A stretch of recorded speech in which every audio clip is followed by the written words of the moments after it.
আসসালামু আলাইকুম। আমি মোহাম্মদ মুস্তাফিজুর রহমান, সহকারী শিক্ষক, নেসারাবাদ সালে ফাজিল ডিগ্রি মাদ্রাসা, কালুচো, হাজীগঞ্জ, চাঁদপুর। আজকের শ্রেণী অষ্টম। আমরা অষ্টম শ্রেণীর ষষ্ঠ অধ্যায়ের পরমাণুর গঠন সম্বন্ধে আমরা আলোচনা করব ইনশাল্লাহ। আমরা জানি যে পরমাণু হলো পদার্থের খুব ক্ষুদ্রতম কণা। এই পরমাণু যে ক্ষুদ্রতম কণা, এর মাঝে কী কী অংশ থাকে, এর মাঝে যে ক্ষুদ্রতম যে কণা, প্রত্যেকটা কণার মাঝে এখানে নিউক্লিয়াস থাকে এবং বাইরে একটা সেল থাকে। এবং এই নিউক্লিয়াসের মাঝে কী কী থাকে আমরা বলি প্রোটন থাকে, 2 নম্বর বলি আমরা নিউট্রন থাকে। নিউট্রন থাকে এবং আরেকটা অংশ থাকে যেটা সেলের মাঝে, সেটাকে হলো ইলেকট্রন। তাহলে এই যে প্রত্যেক পদার্থে যে ক্ষুদ্রতম কণা অর্থাৎ পরমাণুর মাঝে যে অংশগুলি থাকে সেটা হলো যে একটা থাকে প্রোটন, একটা থাকে নিউট্রন এবং একটা থাকে ইলেকট্রন। এই অংশগুলি পরমাণুর মাঝে থাকে এবং নিউক্লিয়াসের মাঝে প্রোটন এবং নিউট্রন এই দুটো অংশ থাকে। এখন এই যে প্রোটন, নিউট্রন এবং ইলেকট্রন এরা কি, এই সম্বন্ধে আমরা একটু ধারণা নেই। প্রোটন যদি আমরা বলি, প্রোটন হলো ধনাত্মক আধানযুক্ত। এটাকে বলবো আমরা ধনাত্মক আধানযুক্ত।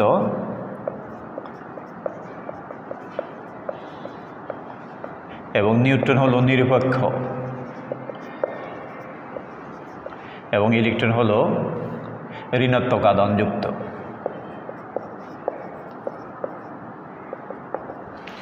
তাহলে আমরা এইখান থেকে আমরা একটু জানলাম যে প্রোটন কী, নিউট্রন কী এবং ইলেকট্রন কী। যে প্রোটন হলো ধনাত্মক আধানযুক্ত এবং নিউট্রন হলো নিরপেক্ষ কণা এবং হলো ইলেকট্রন হলো ঋণাত্মক আধানযুক্ত। তাহলে এখন এই যে প্রোটন, নিউট্রন এবং ইলেকট্রন এগুলি কি করে, কি মানে এগুলি কি পদার্থের মাঝে যে ক্ষুদ্রতম কণাগুলি থাকে এগুলি কি কি কাজ করে, বা এগুলির দ্বারা একটা পদার্থের যে বিভিন্ন ধর্ম প্রকাশ পায় সেগুলি কিভাবে পায়, আমরা এই সম্বন্ধে একটু ধারণা নেই। যে আমরা জানি যে বিভিন্ন যে পদার্থগুলি থাকে, আমরা কতগুলি যদি পদার্থের বলি, হাইড্রোজেন বললাম, হিলিয়াম বললাম, লিথিয়াম বললাম, বা বেরিলিয়াম বললাম, বা অক্সিজেন বললাম, বা প্রোটন বললাম, বা ম্যাগনেসিয়াম বললাম, বা অ্যালুমিনিয়াম বললাম, বা সিলিকন বললাম। এই যে প্রত্যেকটা পদার্থের ক্ষুদ্রতম কণা যে পরমাণু, ওই পরমাণুর মাঝে এই যে প্রোটন, নিউট্রন এবং ইলেকট্রন থাকে। তাহলে এক এক পদার্থের মাঝে প্রোটন, নিউট্রন এবং ইলেকট্রন ভিন্ন ভিন্ন দেখা যায়। যেমন আমরা যে কোনো একটা পদার্থ যদি আমরা মনে করি, যে কোনো একটা পদার্থ যদি আমরা মনে করি যে আমরা অক্সিজেনের কথা বললাম, যে অক্সিজেনের যদি কথা বলি, তাহলে এই অক্সিজেনের দেখা যায় যে এই প্রোটন, নিউট্রন এবং ইলেকট্রনের উপর ভিত্তি করে এখানে আরেকটা কথা বলা হয়েছে পারমাণবিক সংখ্যা এবং ভর সংখ্যা, যেটা পরীক্ষার আসার উপযোগী। যে পারমাণবিক সংখ্যা কি আবার ভর সংখ্যা কি, এভাবে আসে। যে পারমাণবিক সংখ্যা কি আমরা যদি বলি, সংখ্যা আর হলো ভর সংখ্যা। আমরা জানি যে কোনো পরমাণুতে প্রোটনের সংখ্যা এবং ইলেকট্রনের সংখ্যা সমান থাকে। যে কোনো পরমাণুতে প্রোটনের সংখ্যা এবং ইলেকট্রনের সংখ্যা সমান থাকে এবং নিউট্রনের সংখ্যা ভিন্ন থাকে। তাহলে আমরা যে কোনো পদার্থে যদি প্রোটনের সংখ্যা আমরা জানি, যদি আমরা জানি যে কোনো একটা পদার্থের প্রোটনের সংখ্যা যদি 8 হয়, তাহলে আমি ধরে নেব ইলেকট্রনের সংখ্যাও 8। যে কোনো একটা পদার্থের ইলেকট্রনের সংখ্যা যদি আমি 10 দেখি, তাহলে আমি মনে করব যে প্রোটনের সংখ্যা 10। আর নিউট্রনের সংখ্যাটা এখানে ভিন্ন ধরনের হতে পারে। এখন এই যে প্রোটনের সংখ্যা এবং ইলেকট্রনের সংখ্যা সমান, নিউট্রনের সংখ্যা ভিন্ন, এর উপর ভিত্তি করে যে পারমাণবিক সংখ্যা এবং ভর সংখ্যা হিসাবে বিভিন্ন পদার্থগুলিকে শ্রেণীবিভাগ করা হয়েছে। এখন পারমাণবিক সংখ্যাটা কি, তাহলে আমরা পারমাণবিক সংখ্যা সম্বন্ধে জানি যে কোনো মৌলের পরমাণুর প্রোটন সংখ্যাকে পারমাণবিক সংখ্যা বলা হয়। যে কোনো মৌলের প্রোটন সংখ্যাকে পারমাণবিক সংখ্যা বলা হয়। যে কোনো মৌলের প্রোটন সংখ্যাকে পারমাণবিক সংখ্যা বলা হয়। আমরা আবার বলি পারমাণবিক সংখ্যা কি, আমরা বলবো যে কোনো মৌলের পরমাণুর প্রোটন সংখ্যাকে পারমাণবিক সংখ্যা বলা হয়। তাহলে আমরা এটাও বলি এইভাবে, যদি বলি যে কোনো মৌলের প্রোটন সংখ্যায় হলো ওই মৌলের পারমাণবিক সংখ্যা।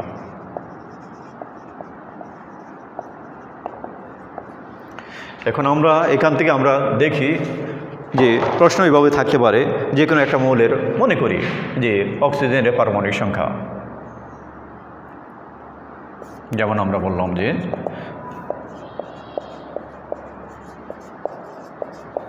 অক্সিজেনের পারমাণবিক সংখ্যা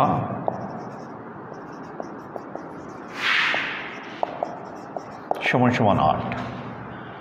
আমরা বললাম যে অক্সিজেনের পারমাণবিক সংখ্যা সমান সমান 8, অর্থাৎ আমি এখান থেকে বুঝতে পারি যে অক্সিজেনের পরমাণুতে 8টি প্রোটন আছে, এবং 8টি প্রোটন জানার সাথে সাথে আমি বলতে পারি অক্সিজেনের পরমাণুতে 8টি ইলেকট্রন আছে, অর্থাৎ ধনাত্মক আধানযুক্ত প্রোটন এবং ঋণাত্মক আধানযুক্ত ইলেকট্রন পরস্পর সমান।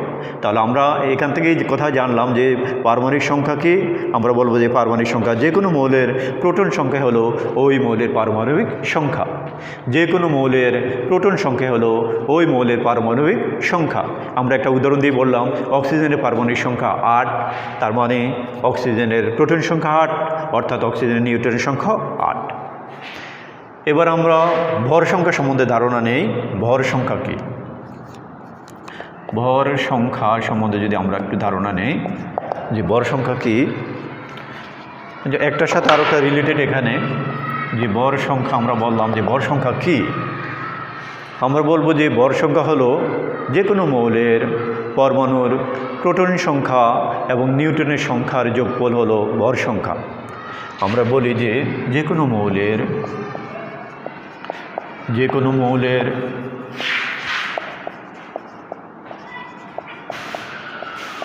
পরমাণুর প্রোটন সংখ্যা এবং নিউট্রনের সংখ্যার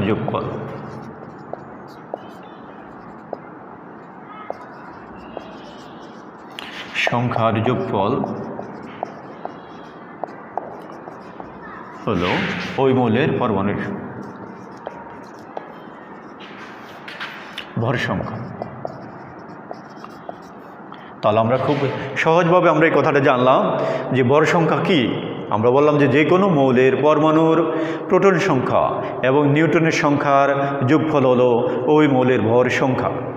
যে কোনো মৌলের প্রোটন সংখ্যা এবং নিউট্রনের সংখ্যার যোগফল হলো ওই মৌলের ভর সংখ্যা। তাহলে আমরা যে প্রোটন সংখ্যা এবং পরমাণুর পারমাণবিক সংখ্যা এবং ভর সংখ্যা সম্বন্ধে আমরা ধারণা নিলাম। তাহলে এখন আমরা একটা উদাহরণ দিয়ে আমরা এখানে দেখাই যে পারমাণবিক সংখ্যাটা কিভাবে এখানে আসে।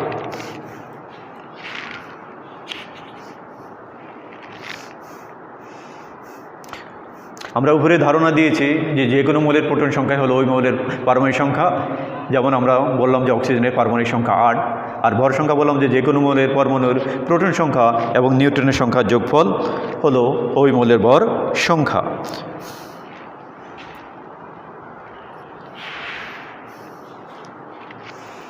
এবার আমরা যদি বলি যে অক্সিজেনের আমরা বললাম যে অক্সিজেন একটা পরমাণুতে 8টি প্রোটন থাকে এবং এর নিউট্রনের সংখ্যা হলো 8। তাহলে আমরা এখান থেকে বলতে পারি যে অক্সিজেনের ভর সংখ্যা সমান সমান 8 যোগ 8 সমান সমান 16।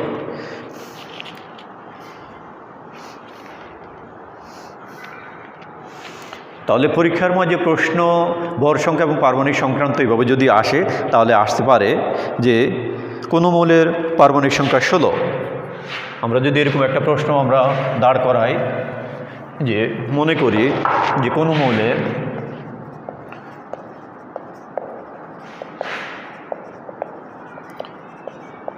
মৌলের পরমাণুর পারমাণবিক সংখ্যা সমান সমান আমরা যদি বলি 17 এবং ভর সংখ্যা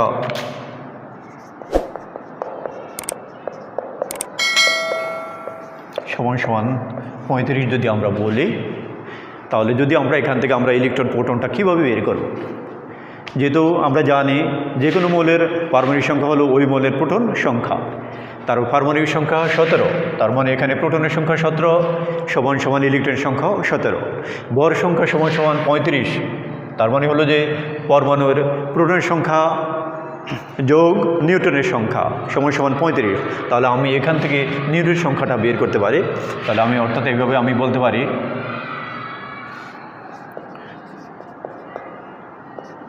প্রোটন যোগ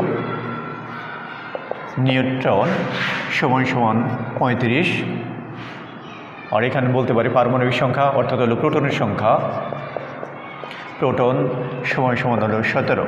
তাহলে আমি এখান থেকে যদি এটাকে মাইনাস করি তাহলে পাই আমি নিউটনের সংখ্যা হলো আমার এখানে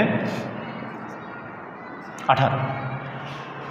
তাহলে আমি যে কোনো একটা আমরা এক্সাম্পল দিয়ে আমরা দেখালাম যে কোনো মৌলের পারমাণবিক সংখ্যা 17 এবং ভর সংখ্যা 35। তাহলে আমরা এখান থেকে নিউটনের সংখ্যাটা কীভাবে বের করবো এবং ইলেকট্রনের সংখ্যা কীভাবে বের করবো? আমরা তো ইলেকট্রনের সংখ্যা সহজে বের করতে পারি যে পারমাণবিক সংখ্যা 17 অর্থাৎ হলো প্রোটনের সংখ্যা 17 সমান সমান ইলেকট্রনের সংখ্যা 17, আর আমরা নিউটনের সংখ্যাটা খুব সহজভাবে আরও নির্ণয় করে ফেললাম যে প্রোটনের সংখ্যা প্লাস হলো নিউটনের সংখ্যা ইকুয়াল টু হলো 35। তাহলে এখান থেকে আমরা ভর সংখ্যা হলো 17 অর্থাৎ প্রোটনের সংখ্যা সমান সমান 17, অর্থাৎ আমরা এখান থেকে এই দুইটাকে যদি আমরা মাইনাস করি তাহলে নিউটনের সংখ্যা সমান সমান 18। যেটা পরীক্ষার মাঝে এইভাবে কিছু ছোট ছোট প্রশ্ন আসে যে কোনো মৌলের পারমাণবিক সংখ্যা দেওয়া আছে, ভর সংখ্যা দেওয়া আছে, বলো যে এখান থেকে ইলেকট্রনের সংখ্যা নির্ণয় করো এবং নিউটনের সংখ্যা নির্ণয় করো। তাহলে আমরা একটা উদাহরণের মাধ্যমে আমরা দেখালাম যে ইলেকট্রনের সংখ্যা এবং নিউটনের সংখ্যা কীভাবে নির্ণয় করতে হয় যখন ভর সংখ্যা এবং যখন পারমাণবিক সংখ্যা এবং ভর সংখ্যা পরমাণু দেওয়া থাকে। এবার আমরা নতুন আরও একটা কথা সম্বন্ধে একটু আলোচনা করি, সেটা হলো আইসোটোপ এবং আধুনিক যে বিশ্ব, সে বিশ্বের মাঝে আইসোটোপের ব্যাপক ব্যবহার। কী সেই আইসোটোপ? আধুনিক বিশ্বে বিভিন্ন অত্যাধুনিক যে সকল আবিষ্কার তার মাঝে আইসোটোপ অন্যতম। এই আইসোটোপ কী এবং এটা কিভাবে কাজ করে? আমরা একটু আগে জেনেছি পারমাণবিক সংখ্যা এবং ভর সংখ্যা সম্বন্ধে। আমরা বলছিলাম যে কোনো পরমাণুর প্রোটনের সংখ্যা এবং ইলেকট্রনের সংখ্যা সমান থাকে এবং নিউটনের সংখ্যা সমান এবং নিউটনের সংখ্যা আলাদা। এখন একই পরমাণুর যে কোনো একটা আমরা একটা উদাহরণ দিয়ে বলি। আমরা আগে বলি যে আইসোটোপ বলে আমরা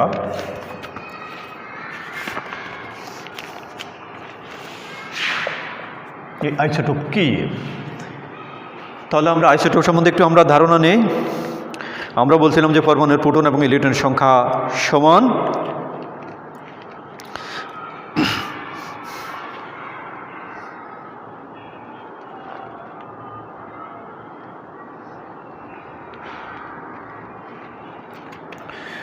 আমরা বলছি যে যে কোনো পরমাণুতে প্রোটনের সংখ্যা এবং ইলেকট্রনের সংখ্যা সমান, কিন্তু এই প্রোটনের সংখ্যা এবং ইলেকট্রনের সংখ্যা সমান হওয়ার পরও একই ধরনের পদার্থের পরমাণুতে নিউটনের সংখ্যা ভিন্ন হতে পারে।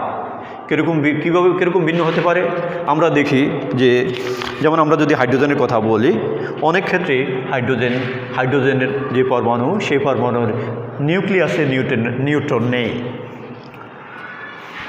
অর্থাৎ হলো হাইড্রোজেন আমরা যদি ধরি, আমরা এখানে একটা উদাহরণ দিয়ে বললাম যে হাইড্রোজেন একটি পরমাণু। এই হাইড্রোজেন পরমাণুর মাঝে আমরা যদি দেখি তাহলে দেখি যে এই হাইড্রোজেন পরমাণুর মাঝে কোনো হাইড্রোজেন পরমাণুর মাঝে নিউটনের সংখ্যা নেই। অর্থাৎ এখানে আমরা যদি বলি হাইড্রোজেন পরমাণু নিউট্রন নেই। এই হাইড্রোজেন পরমাণু 1 নম্বর আমরা বললাম হাইড্রোজেন পরমাণুর নিউট্রন নেই। 2 নম্বর বললাম যে হাইড্রোজেনের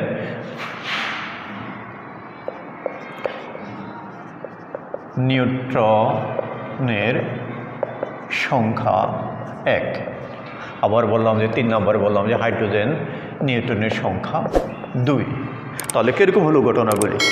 একবার প্রথমে বললাম যে হাইড্রোজেনের নিউট্রন নেই, হাইড্রোজেন পরমাণুতে নিউট্রন নেই। একবার বললাম যে হাইড্রোজেনের নিউট্রনের সংখ্যা 1, একবার বললাম হাইড্রোজেনের নিউট্রনের সংখ্যা 2। তার মানে আমরা যদি ভর সংখ্যার কথা বলি, তাহলে হাইড্রোজেনের আমরা যদি বলি পারমাণবিক সংখ্যা নির্ণয় করি, তাহলে পারমাণবিক সংখ্যা কিন্তু সমান, কারণ হাইড্রোজেনের পরমাণুতে প্রোটনের সংখ্যা এবং ইলেকট্রনের সংখ্যা সমান। কিন্তু যেহেতু নিউটনের সংখ্যা কম বেশি হচ্ছে, নিউটনের সংখ্যা একবার নেই, একবার হলো 1, একবার হলো 2, তার মানে এখানে ভর সংখ্যা ভিন্ন হতে পারে। এই যে ভর সংখ্যা ভিন্ন হতে পারে, এই ভর সংখ্যা ভিন্ন হওয়ার জন্যে পদার্থের ধর্মেরও আরও কিছু পরিবর্তন হয়। এবং এই যে একই পদার্থের ভিন্ন ধরনের নিউট্রন থাকে এবং ভর সংখ্যা যে ভিন্ন ভিন্ন ভর সংখ্যা, এই ভর সংখ্যা ভিন্ন ভিন্নকে একটা পদার্থের আইসোটোপ বলা হয়। অর্থাৎ হলো কোনো পদার্থের পরমাণুতে পারমাণবিক সংখ্যা সমান কিন্তু ভর সংখ্যা ভিন্ন ভিন্ন। এই যে ভর সংখ্যা ভিন্ন ভিন্ন, এই ভর সংখ্যা ভিন্ন ভিন্নের জন্যে ওই পদার্থগুলিকে তখন আইসোটোপ বলা হয়। এবং এই আইসোটোপ ব্যবহার করে, এই আইসোটোপ কি সেই সম্বন্ধে আমরা একটু কথা বলি। যে আইসোটোপ হলো অস্থায়ী, এবং অস্থায়ী আইসোটোপ বিভিন্ন তেজস্ক্রিয় রশ্মি ও কণা বিকিরণ করে, তাই এদেরকে তেজস্ক্রিয় আইসোটোপ বলা হয়। বিভিন্ন ক্ষেত্রে তেজস্ক্রিয় আইসোটোপ এবং ধর্ম কাজে লাগানো হয়, যেমন হলো চিকিৎসা ক্ষেত্রে, আবার হলো কৃষিক্ষেত্রে এবং ভূতাত্ত্বিক বৈজ্ঞানিক গবেষণার কাজে বিভিন্ন ধরনের আইসোটোপ ব্যবহার করা হয়। যেহেতু আমরা বলছি যে আইসোটোপ একটা তেজস্ক্রিয় পদার্থ, অর্থাৎ যে কোনো জীবাণু ধ্বংসের ক্ষেত্রে এই আইসোটোপ ব্যবহার করা হয়। এই আইসোটোপ ব্যবহার করে জীবাণুকে ধ্বংস করা হয়। বিভিন্ন রোগের ক্ষেত্রে আমরা খুব কঠিন ধরনের রোগ, যেমন হলো ব্লাড ক্যান্সার, কোনো কোষ আক্রান্ত অথবা হলো যে ক্যান্সার আক্রান্ত রোগী, তাদেরকে তেজস্ক্রিয় ব্যবহার করে তাদের ওই সেলগুলিকে ড্যামেজ করা হয়। এবং কৃষিক্ষেত্রেও এইভাবে আইসোটোপ ব্যবহার করা হয় এবং জীবাণুকে ধ্বংস করার জন্যে আইসোটোপ ব্যবহার করা হয়। খাদ্য সংরক্ষণের ক্ষেত্রেও আইসোটোপ ব্যবহার করা হয়। এবার আমরা পরমাণুর ইলেকট্রন বিন্যাস কীভাবে হয় এই সম্বন্ধে একটু ধারণা নেই। আমরা এতক্ষণ বলছিলাম যে পরমাণুর মাঝে প্রোটন,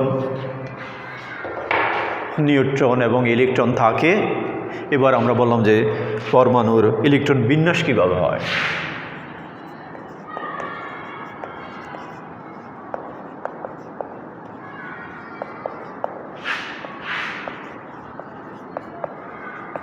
আমরা আগেই বলছি যে কোনো পরমাণুর প্রোটন সংখ্যা এবং ইলেকট্রনের সংখ্যা সমান এবং ইলেকট্রন ঋণাত্মক আধান যুক্ত। ইলেকট্রন ঋণাত্মক আধান যুক্ত। এখন এই যে পরমাণুর ইলেকট্রন বিন্যাস, এটা হলো যে একটা পদ্ধতির মাধ্যমে এই ইলেকট্রন বিন্যাসটা হয়। আমরা একটা ছবির মাঝে দেখিয়েছিলাম যে এই যে সেল, এটা যদি নিউক্লিয়াস হয়, এই যে সেলের মাঝে বাইরে যে কক্ষপথ আছে, এই কক্ষপথের মাঝে ইলেকট্রনগুলি বিন্যস্ত থাকে। এখন আমরা জানব যে এই যে কক্ষপথগুলি, এরকম যদি কক্ষপথ থাকে তাহলে কোথায় কীভাবে ইলেকট্রনগুলি থাকে এই সম্বন্ধে আমরা একটু ধারণা নিই। এবং এটা হলো যে নির্ধারিত একটা পদ্ধতি অনুসরণ করে। সেই পদ্ধতিটা কি?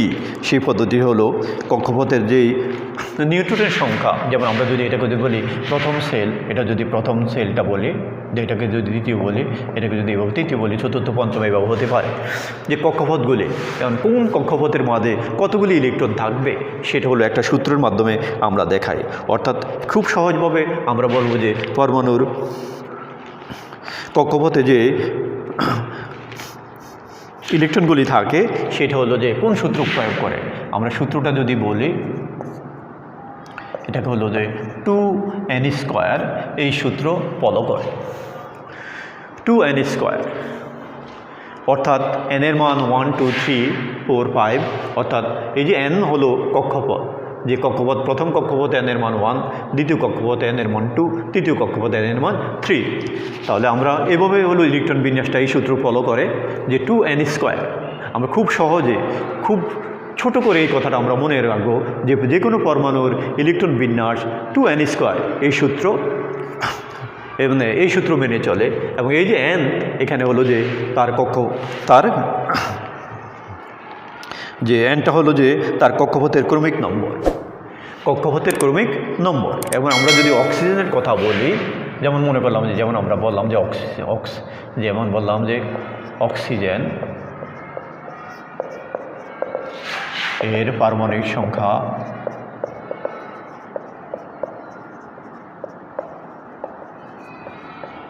8। আমরা বললাম যে অক্সিজেনের পারমাণবিক সংখ্যা 8, তার মানে অক্সিজেনের প্রোটনের সংখ্যা 8, অর্থাৎ অক্সিজেনের ইলেকট্রনের সংখ্যা 8। এখন এই যে 8টা অক্সিজেনের পারমাণবিক সংখ্যা 8, অর্থাৎ হলে আমরা বলতে পারি অক্সিজেনের ইলেকট্রন সংখ্যা 8। তাহলে আমরা এখন বলবো যে এই যে অক্সিজেনের ইলেকট্রন সংখ্যা 8, এই 8-এর মাঝে কোন সেলের মাঝে, কোন কক্ষপথের মাঝে কয়টা করে ইলেকট্রন থাকে। তাহলে আমরা এই জিনিসটাকে আমরা ফলো করব, আমরা অ্যাপ্লাই করব 2n² এই সূত্রের মাঝে। আমরা যদি প্রথম কক্ষপথ বলি তাহলে হলো 2n², n সমান 1 2 3 এভাবে যদি আমরা হিসাব করি তাহলে আমরা বলবো যে 2 × 1² = 2। এবং দ্বিতীয় কক্ষপথে আমরা প্রথম সেল বলি, দ্বিতীয় সেল বলি, এভাবে যদি বলি তাহলে এখানে বলবো যে 2n² = 2 × 2² = 2 × 4 = 8। তাহলে এখন আমি এই যে অক্সিজেনকে যদি আমরা ইলেকট্রন বিন্যাস করি, অক্সিজেনের পরমাণু যদি ইলেকট্রন বিন্যাস করি তাহলে আমরা প্রথম সেলের মাঝে দেখি আমার 2টা ইলেকট্রন। তাহলে আমি এভাবে দিয়ে দিই 2টা ইলেকট্রন, এভাবে যদি আমি 2টা ইলেকট্রন দিয়ে দিলাম তাহলে আমার অক্সিজেনের পারমাণবিক সংখ্যা 8, অর্থাৎ ইলেকট্রন সংখ্যা টোটালে 8। তার মানে কি আমার দ্বিতীয় সেলের মাঝে 8 থাকে 6টা। তাহলে আমি এভাবে 6টা ইলেকট্রন দিয়ে দিলাম।